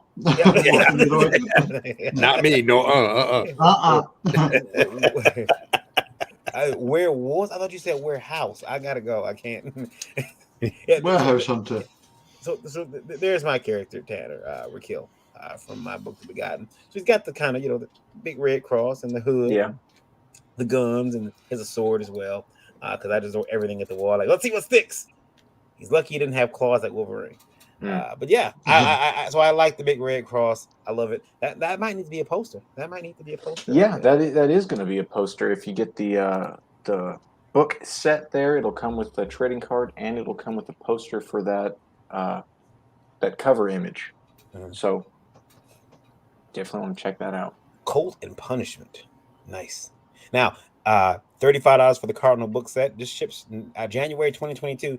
So, you know, it's not that far away, actually. People, January is next year. Trust me. And I set that to January because, again, this is my first book. I've never done a fulfillment before. So logistically planning it out, I should be able to get it out before then, but I definitely wanted to give myself a little bit of cushion in case things don't move as quickly as I think they will. So always smart. Yeah. $25 for the basic book. You're shipping worldwide too. So Indie Vote Radio, by the way, Indie Vote Radio guys, I want to thank you. We are at 87,808 listening. 87,808 people listen on Indie Vote Radio. You can download Indie Vote Radio on Google Play, Streamer, Android. Well, I say Google Play, Alexa, all those lovely places you can download. Sorry, I'm having trouble connecting to the internet. It looks like an issue with the router and Echo device, so try restarting them. Unplug both of them, then plug the router back in. Wait 30 seconds. Once the router is back on and connected to the internet, plug in the Echo device. Guess Alexa's telling you off today. Bitch, put my business in the street. Yeah. Hey, what is you doing? All right, talk about this. I don't talk back to her that way usually because she will order shit on Amazon on me, and then did you order I'll get to that later. My mailman has suspicions now thanks to my recent ordering of things for our cosplay model. So I'll get to that after we finish up this though. But this looks great, and I want to back this. This looks great. That's two good books now. There's a 2-book set, 70, 2 birds, 1 stone. What's that? Yeah, that 2 birds, 1 stone is 2 of the basic book, so just 2 of the $25 regular book, and then we've got the 2 book sets there below that. Yeah, it's been a pretty awesome experience getting to make it, going through the process of hiring and firing, getting the right talent works right with you. So that's been a lot of fun. I think it's an awesome book. You definitely want to check it out. Lots of action, lots of brutal violence is in there.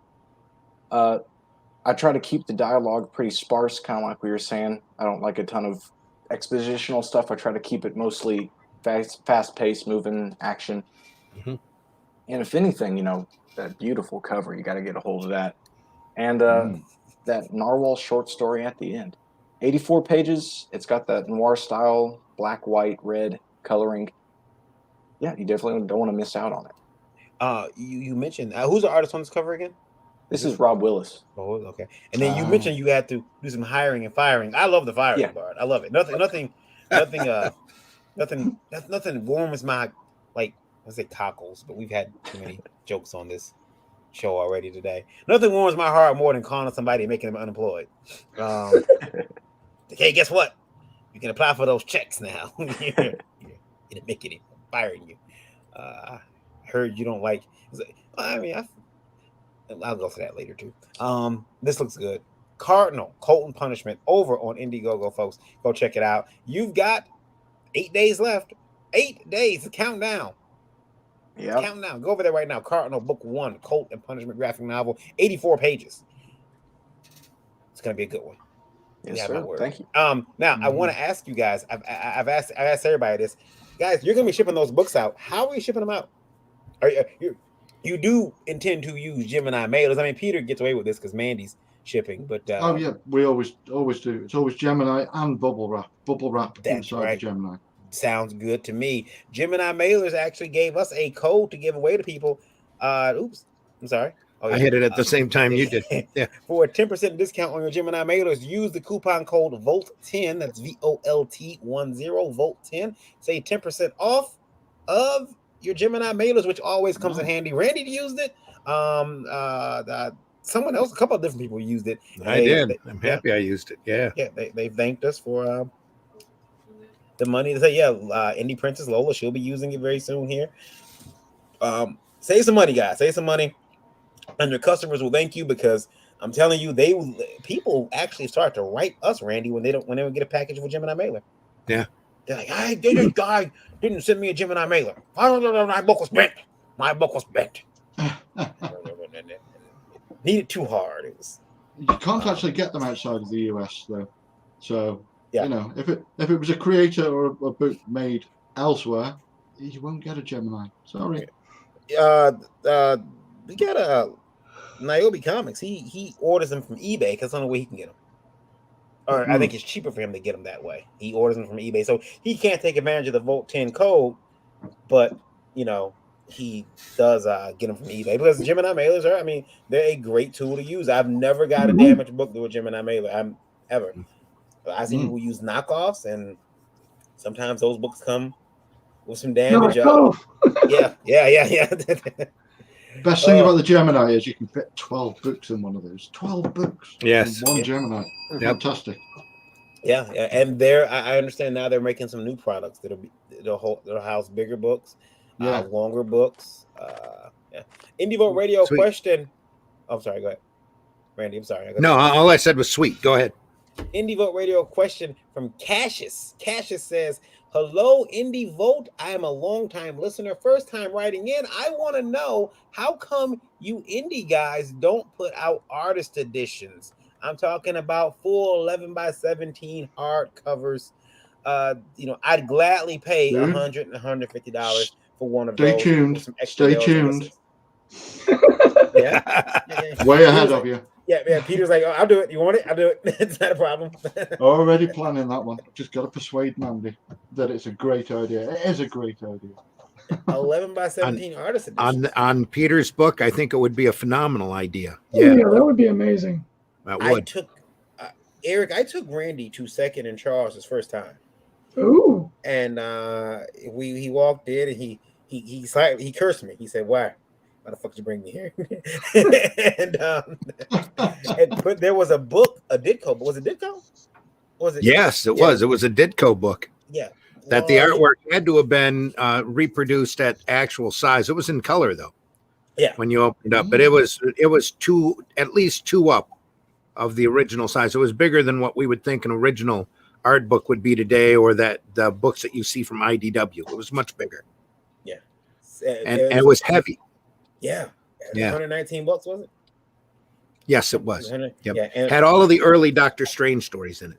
And we can't maybe not all of them, but a good portion of the Ditko stuff. Yeah. We kind of looked at each other like, $119. The first thing I said, "How much is this?" Yeah. This book is cool. And it's like, oh man, it's $119. If it had been $70, $80, would have been gone. Would have been gone. Yeah. Under his arm and headed to the cash register. Yeah. He did find some figures though. He found some I did. I found some PVC figures that DC directed, had kicked out of the Justice Society, the third run. I have the first two. I didn't have the third. So those are in a nice long yellow box. Really, really nice figures. And he now you stopped by there again briefly. Did you think about going in shopping, or did you say, "Nah"? I gotta go. Well, I looked around a bit. Yeah. That's great. Now that I know where it's at, Yeah. There you go. Let's see him keep me away. I also walked out with a DVD that I had been looking for as well. So in order to complete a set that I had. So there's a one closer. There's one between us. Not because that one's close to me. There's one between us at the mall. I don't know. It's closer to your house. So yeah. So you come to my house, it's easy to stop there. Yeah. Are you coming to the Liberty Warehouse? It's easy to stop. Swing in, take a look. Yeah. Yeah. That too. So yeah, guys, we're working really hard over at Liberty to get everything together. We were shipping books, and I got I'll be getting back in there next week. There it is, Liberty Inherent Distribution, ledg.us, helping you get your independent comics in stores all over the country. Great company, because I own it. I know it's a great company. We announced today that I didn't announce it to some other people, but I didn't announce it. I guess I can do it now. You haven't made a public announcement on it. I'll make a public announcement tomorrow, but if you're listening now, you're getting breaking news that Eric Hobson has accepted a position as the COO of Liberty and Hermit Distribution Group.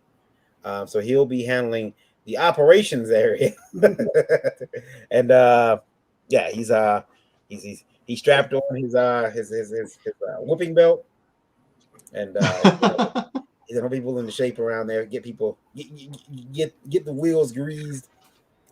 Now that we have this new sponsor, almost everything you say is going to come out like a double entendre. I never used to double anything. He's strapping on. What? No. Everyone is fired. You may reapply for your job at the back of the line. Yeah, so we're really excited to do that, and then I'll be announcing also tomorrow that we have someone helping with the corporate deals as well now. So we reach out to those corporate companies who have been carrying the books or will be carrying the books. Means I don't have to be on the phone anymore. The big thing is that there's really good opportunities for creators and retailers who want to be in the independent market to get books in their stores, to get books into stores. Liberty is at the forefront of this, and we've got a lot of partnerships with local comic shops and with other corporate partners that we're working on that's going to get your books in front of lots of eyeballs. So you want to sign up for Liberty, get your books in the warehouse so we can start getting them into comic book shops and go from there, because there's a lot of doors that are opening, and we're taking the best of the best. So put your game face on. It's a lot of fun getting these quality comics in. And Eric, I forgot to give you yours today. Yeah, it didn't dawn on me until but I'm certain I'll see you before the week is out. So yeah, I've got some things in my maybe we can connect tomorrow and I can give you the books. But yeah, so that's something else we're doing. We got that going. Liberty, once again, doesn't take fees from any of the publishers. It's no fees, so you don't have to worry about splitting that with us. It's really cool system we got going over there. So if you're listening on Indie Vote Radio and you have a book, or you're watching this and you have a book, contact us 800-525-2091 Indie Vote Liberty Liberty and Hermit Distribution Group.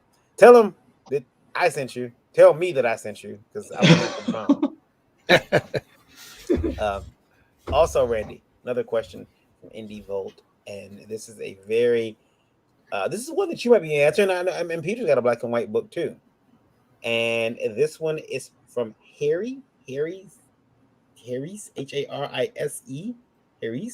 Harrise says, why do people make books in black and white?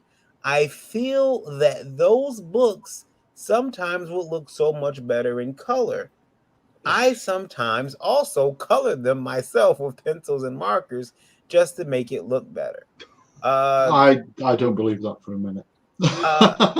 I don't know, Harry. Like, I will say this: my aunt used to color my Conan, my Savage Sword of Conan books. Her and her friends would get a hold of, because they were young. They would get a hold of them. She lived with us. They would get a hold of my books. By the way, my father should not have been buying me Savage Sword of Conan books. I was 3 and 4 years old, but my dad was also like, "Here." You were how young? Like 3, 4.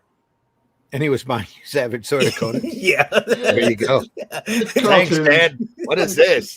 Yeah. That explains a lot of questions. Yeah, this looks like He-Man. That'll do. There you go. Exactly. That's what it was. Like, this is He-Man. Okay. You get it. I remember the one story was Conan, and I guess it's like so many different Conan stories. He went to this village. He saved the lady. The lady took him home. She bathed him. She fed him. She did everything goes to him. And then he wakes up one day and she's out somewhere. He goes out looking for her, and the bitch is a monster. Turns to a monster, and he has to kill her. And I remember thinking, wow, and I remember having my aunt read it to me, because I'm 3. I can't read, but I'm thinking 3 and 4. I'm like, I can't trust bitches. Can't trust them. But the thing was, but I'm watching this story. I'm reading it, but my aunt would color it. She would color the pages. She's like, oh, and she told me, she says, well, they leave it black and white so you can color it. Now, I'm grown. I'm like, you lie. You colored like 5 of my books for no reason. Now you destroyed the value. Because, Randy, you love them. They're on newsprint. They're, That was before adult coloring books come out, so they had to color on something. You colored my books, yeah. I don't. Now I will say it used to be a money thing. It used to be a money thing. It used to be a black and white was cheaper to print. Oh yeah. That's not so much the case anymore. Well, back during the 80s, the independent market just sprung up, and you didn't have print on demand. So the majority of the indie and alternative books come out in black and white. ElfQuest started out in black and white. Cerebus, of course, is in black and white. But after a while, it really became an artistic choice. And that really sprung out of the magazine market. That everything in comics is one link after the next. And when the Comic Code Authority sprung up, the way that a lot of these publishers got around it was by doing magazines instead of comics. So they went on the magazine rack. So you had the Warren magazines come out, the Eerie, Creepy, Vampirella, that kind of thing. And not very often, every once in a while, you'd get a color section in that, in the middle, that usually by the great Richard Corbin. But you learn really quick. Artwork doesn't have to be in color, especially sequential art. If you know what you're doing, sometimes if not, it will look like it's a coloring book, and you fill in the spaces. But you have a lot of great folks out there who've mastered gray washes even back then or anymore. You can get so many photographic type effects off of Photoshop that your comic, not putting your comic in color has now become an artistic choice. If you look at Tanner's book, the Cardinal book, he uses spots of red right in key places. And Peter also mentioned that they were thinking about using little red splashes here and there. It's an artistic choice now for your print on demand in order to get your point across. But there's so many great gray tones. There's so many folks out there who use intricate line work. And you go back to the old pulp magazines, and the old pulp illustrations used to be in black and white. And if you've never seen the artwork of Virgil Finlay or some of these old pulp artists, you need to look that up, because just some beautiful, beautiful artwork, beautiful line work, stipple work, cross hatching work. That's where a lot of the techniques came out of for the black and white magazines, which graduated into black and white comics in general. But anymore, it's really an artistic choice. Sorry, I got a message. I did actually color a page of our book just to see how it looked, and that got deleted and never to be seen again. Screw that.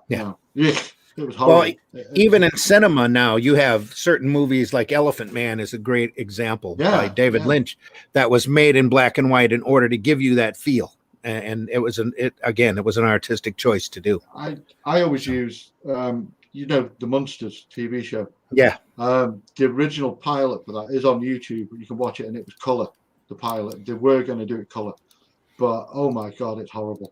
It just doesn't work. Yeah. No, it just does not work at all. It's wrong on every level. I got a message. It's just that. Plus, I'm a huge fan of like the older Universal horror movies, and I was really into, when I was young, the Choose Your Own Adventure books. Sure. They would have those awesome kind of black and white illustrations in them. Really fantastic stuff. I kind of learned to draw by copying those. Copying some of those crazy little pictures. Yeah, the book that we do for the direct market, the Revolt book, I try to put in a variety of different black and white techniques every issue, just to try to keep the variety up and to show some of the power you can get by just doing black and white sequential work. So I got a message here on my Facebook that says that it's from a young lady. She's embarrassed. She told me to tell Tanner that he looks like Lucas Lee from Scott Pilgrim. That's the Chris Evans character. Not Sugar Chris, but the other Chris. I can kind of see it. I appreciate that. Yeah. No one ever says I look like anything except for that time I was on America's Most Wanted. But that was years ago, so it's cool. That was years ago. Nobody talks about that. Yeah, no one talks about it. I just look like a hobo. I just wandered up the street. I wasn't even supposed to be here. We're gonna pay Peter to. I would like to do a Halloween special where we all come dressed as our favorite comic book people, and I am saying, Peter, Halloween special here on Indie Vote, but I need you to get a beard. Oh, dude, I've got so many costumes and hats and wigs and beards and all kinds of shit. I need you to I need you to put a big beard on, and you know who I need you to be. You know, we're not gonna even say the name. He's tired of DC Comics. I need you to be him. Yeah, I need. He's gonna have to talk a little lower though. Yeah. I'll practice. I'll practice to talk like this. Oh, it'll be great. It's gonna be. I'll be Kevin Hart. He's a comic. He's not a comic. Pull that off too. I can see it. Yeah. Boom, bam, bam, bam, boom. Tell you something right now. Tell you right now. We're the same height, so it works. I'm worried about that, Randy. People think I'm tall. They're gonna see me for the first time at the Comic-Con. They're like, "This is it." I don't know what to tell you there, buddy. I haven't. They're gonna look at me with disappointment, like the same way I was at my wedding night. Okay. Everybody gets preconceived notions when they're just seeing you from the chest up. So yeah, for the longest time, I thought Luke Stone was about your height. I seriously did. Yeah. Mm-hmm. And Luke is about Eric's height. Yep. Yeah. And Eric here was 6'2". I'm about 11 feet. Yeah. 11 feet. Very tall. Guys, I want to thank you for joining us tonight. We're actually wrapping up kind of early, but before we do that, I do want to remind everyone here to check out the Indie Vote Awards. It's the last night tonight. Is that it, Lola? Tomorrow is the last. Tomorrow at 12 o'clock at night. So that's it for the Indie Vote Awards. That's all she wrote. So if you have a book that you want to get nominated, you're going to need to get in there and submit your book. There is a small fee. That fee goes to one of our sponsors for the show, which helps with Autism Speaks. They get that the fee. It's very cheap. It's a bit more because right now it's like, I think you're going to pay like tops. You're going to pay like, cheapest you can pay is like $6. The most you'll pay is $22. That's because it's $1 per category, $2 per category right now. Oh, she's shaking your finger. What's Lola? You shaking your finger? The super late ones, which are now, is $5 per book and $5 per category. Okay, so yeah, it's a little more expensive because these are the late ones. But yeah, if you haven't, get in there. This show is a show that's not a popularity contest. We're not going to look at, this is my buddy's book. It's a juror event. We got a jury. I can be bought. Yeah. Some of the jurors can be bought. Buy me some shoes. I'm launching an investigation to our jury to find out who's on the take. But it's gonna be a really good event. We're holding it live at Dave and Buster's here in Michigan. Next year, we're going to a different city. Year after that, a different city. We're gonna move around, and we got a Hall of Fame this year. It's action packed. It's full of people that I like.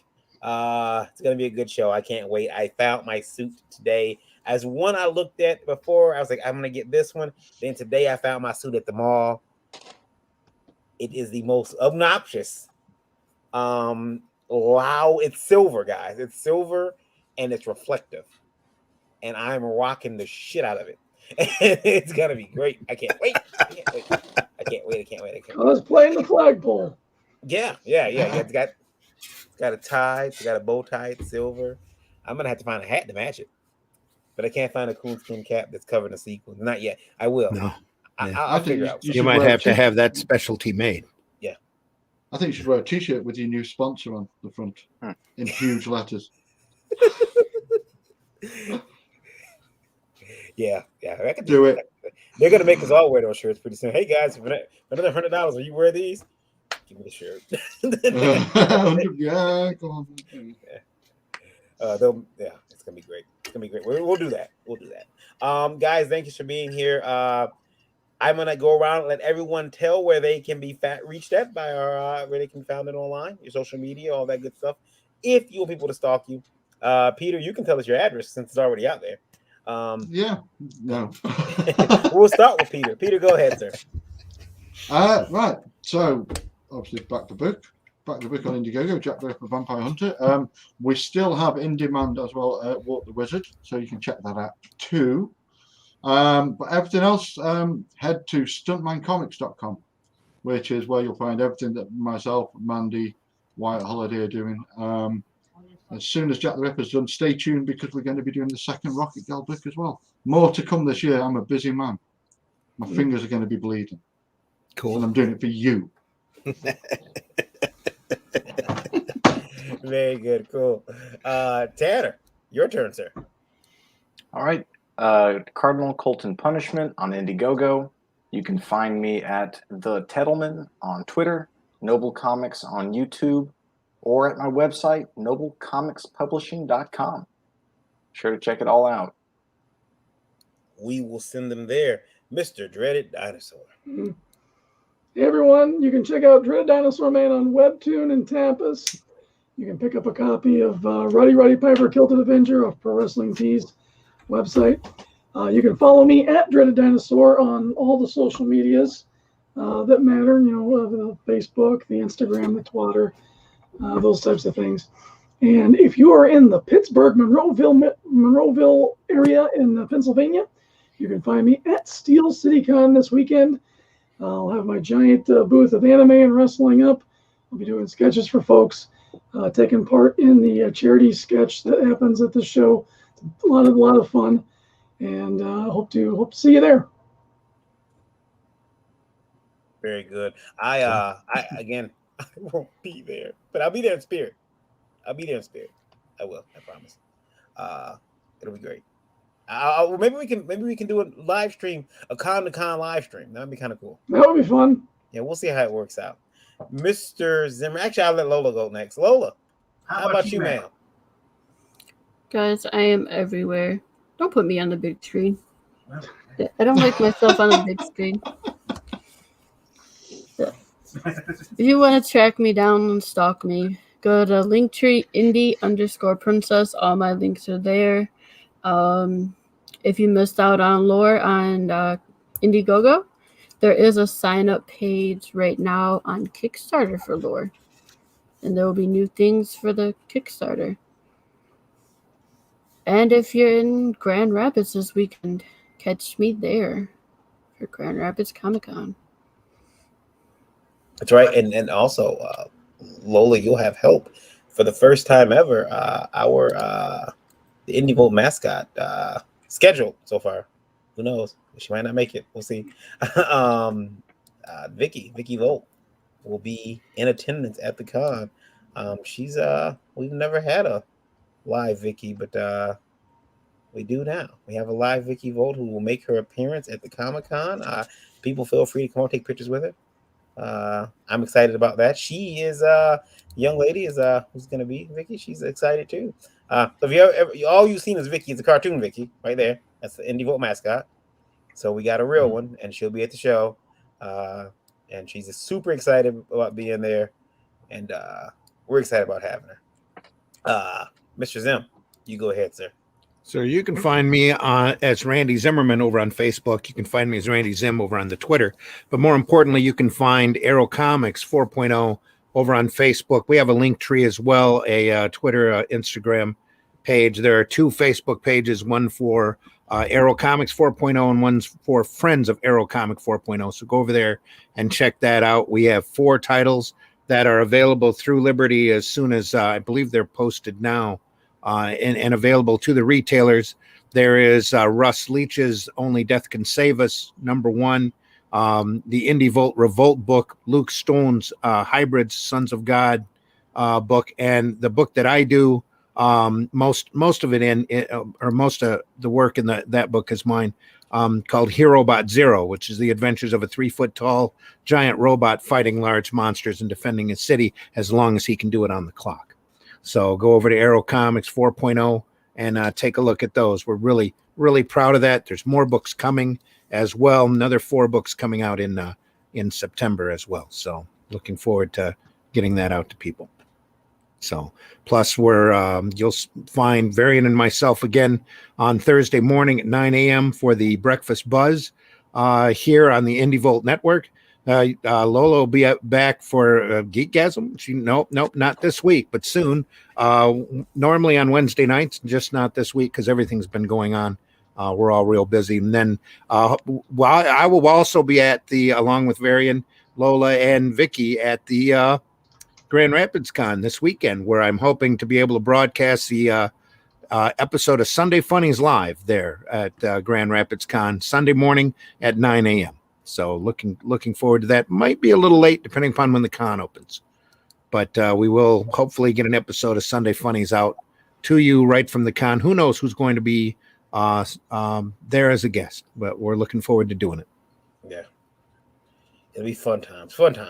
Also, remind everybody once again, if you want to send a question in, you can do so. IndieVolt Live at indievolt.com. Please include IndieVolt Live in the subject and keep those emails to 90 words or less so that we can put them on one of those cue cards and make fun of you too. That's what we do. Also, if you want to join in listening to our radio listeners, you can. It's really easy and it's free. Listen online now. You download the IndieVolt Radio app at Google Play, or if you have an Apple iPhone, on the Apple App Store, you can download the Streamer or TuneIn app, as well as that Amazon device I'm not going to mention because she's listening. She is listening to me. Ask her to play IndieVolt Radio for you as well, and she will. Yes, now you have to ask her to learn the skill, but she definitely will do it. And if you have a Roku TV, radio isn't your thing, that's no problem. Roku TV, check out our streaming network, IndieVolt TV on Roku.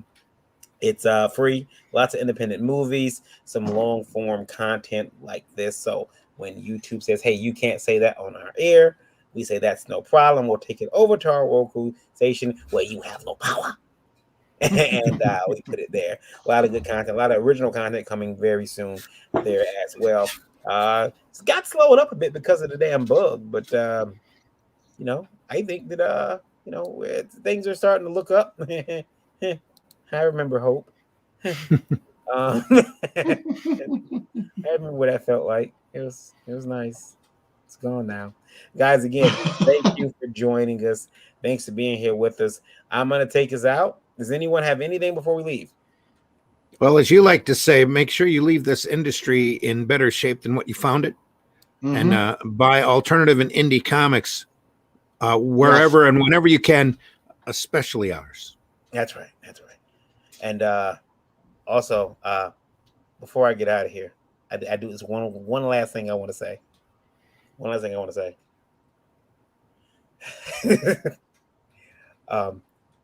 People out there selling convention passes.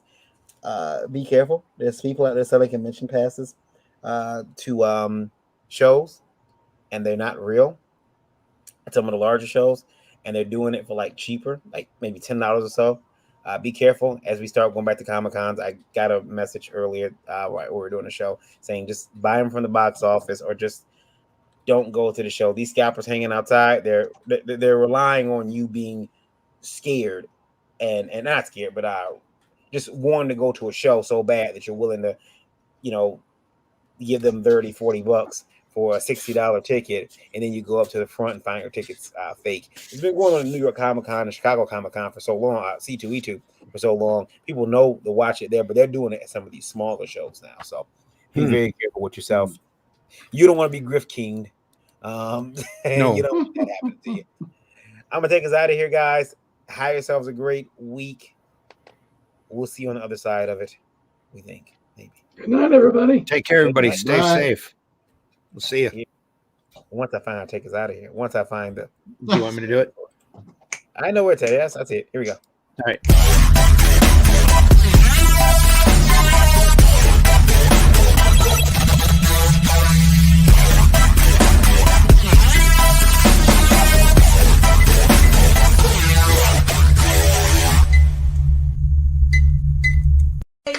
Yay!